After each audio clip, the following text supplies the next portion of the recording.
Yes, people, what's happening? Welcome back to the channel and welcome to another video. First things first, make sure you smash a like and make sure you hit that subscribe button if you are new round here. And Chelsea made it into the third round of the Carabao Cup last night with a 2-1 win against AFC Wimbledon. The secret game couldn't be televised anywhere. Only place you could see it was in the stadium. But Chelsea ran out 2-1 winners, a little bit close for comfort, it has to be said. Didn't play particularly well. Enzo Fernandez and Noni Madueke from a penalty spot with the goals. But yeah, we made hard work of it, and our reward for that is a third round tie at Stamford Bridge against Brighton in what is going to be a little bit of a grudge match. But I mean, before I dive into the ins and outs of the game, let's have a look at the lineup. Obviously, we were expecting changes. We were expecting a few fringe players, as it were, to feature. Conor Gallagher captain to the side, which is nice to see. The guy's been here since he's 7 or 8 years old, grew up sort of 10 minutes away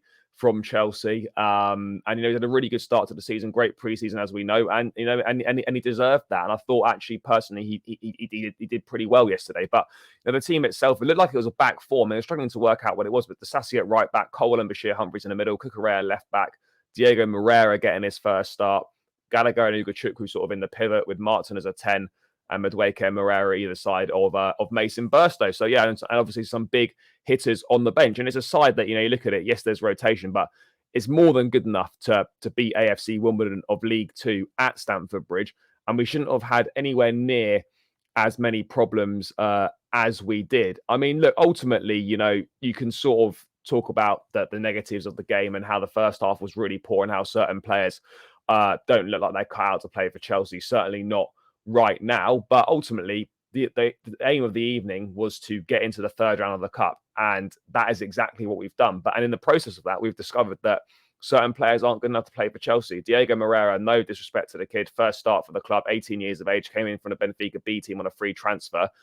Respectfully, this guy's not ready for this level. He was absolutely shocking. And that Cucurella Moreira left-hand side in that first half, Jesus, what did we do to deserve to watch that? It was utterly shocking. Cucurella himself, that was an interesting one. I'm not really too sure why he started. It's on the verge of joining Man United on loan, reportedly. Yeah, we've got a few, a bit of a gap in valuation for the loan fee, but I was surprised to see him start in case, maybe he got injured and that move goes off, or maybe we were starting him because we wanted to put in a decent performance and be like, yeah, let's try and get a few extra million on the loan fee. Or maybe we were being smart and we were cup tying him. I don't know if you can be cup tied in the Carabao Cup or not. It's not something I've given an awful lot of thought to in the past, but he had a really poor first half as well. And it's clear that, his Chelsea career could well be finished before it really ever even got started.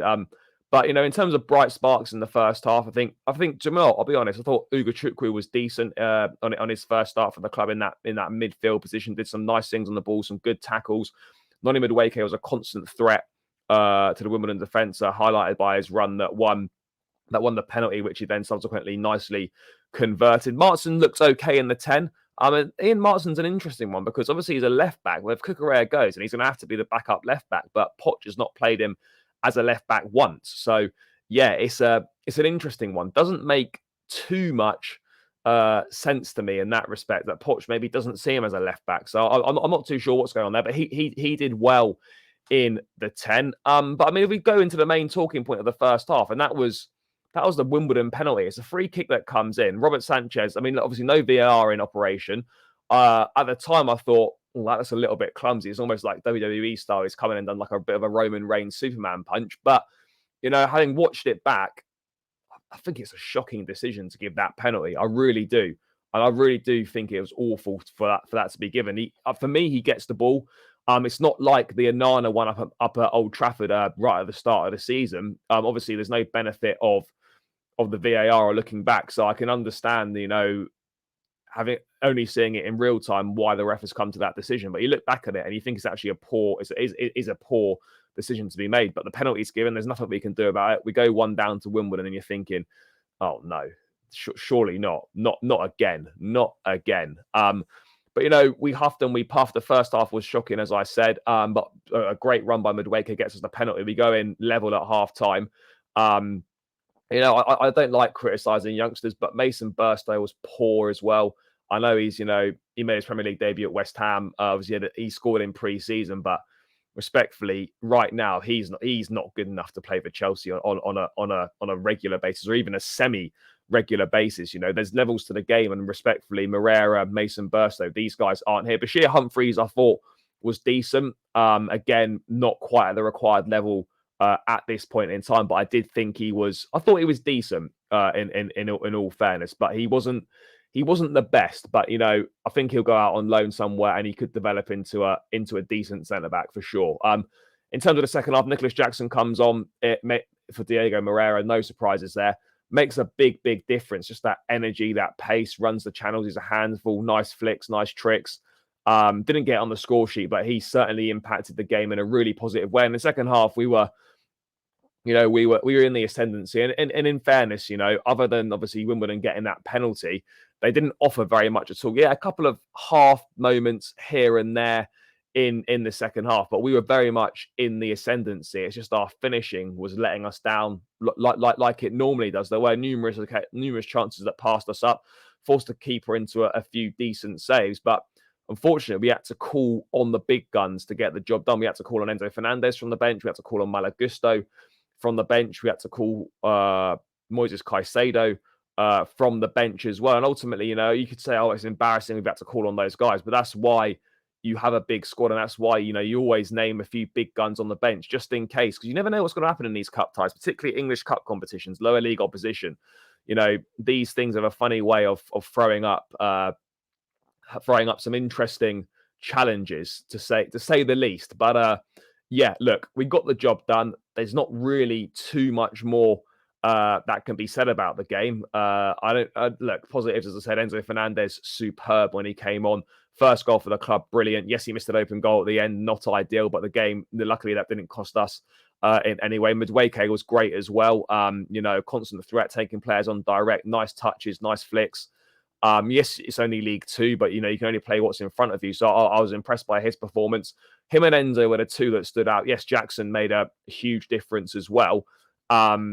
And ultimately, you know, we will face tougher tests. Brighton in the next round, a bit of a grudge match there. I'm looking forward to that one. It's going to be a far stiffer test than Wimbledon provided. But you know, look, it was a good day out for Wimbledon. But they should respectfully stick to the tennis. And yeah, they didn't create any chances at all, other than the penalty that they converted. And I think Pochettino, I don't know how much Poch has really learned. I guess like the obvious in terms of the players that aren't ready to play for this club yet. But you know, I'm not sure what really's been. I don't know what we can really, as fans, take away from this game, because there wasn't an awful lot that we didn't already know. We already know that Enzo Fernandez is class. We know that Nicholas Jackson is going to be a big player for us. You know, Levi Colwell, again, there was slight concern that he went off with an injury. It was just a kick, and he should be fine for the weekend. So that's a relief that we haven't got another man down. So yeah, that was a positive in that regard. Disasi looked a little bit shaky to start with, but I wouldn't say he was poor. He did grow into the game a little bit more. But I guess, yeah, just a kind of an average-ish performance, but we got the job done. And that's what the cup is about. The cup is all about getting the job done. And we move on to Saturday. Maybe we see a debut for Cole Palmer if he's signed in time. He's having his medical today. So hopefully, you know, he should have a situation where he could be registered before midday on Friday. And yeah, we may see a debut for him. But that was kind of the news that dominated the build up to the game. You almost forgot the game was actually even taking place. But look, a great a good evening at the Stamford Bridge, as always, under the lights. Not the best performance. Some decent performances. Some players stood out. Others need to go away and do work and won't be in the first team picture for quite a while.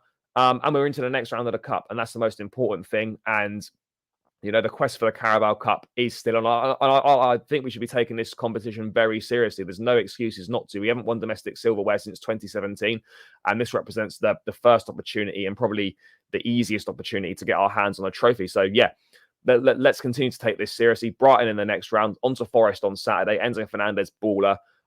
Not really too much more to say other than that. Guys, let me know your thoughts in the comments below. Make sure you check out the matchday vlog as well on the channel, and I'll catch you again in another video soon. Up the Chelsea, and peace out, people.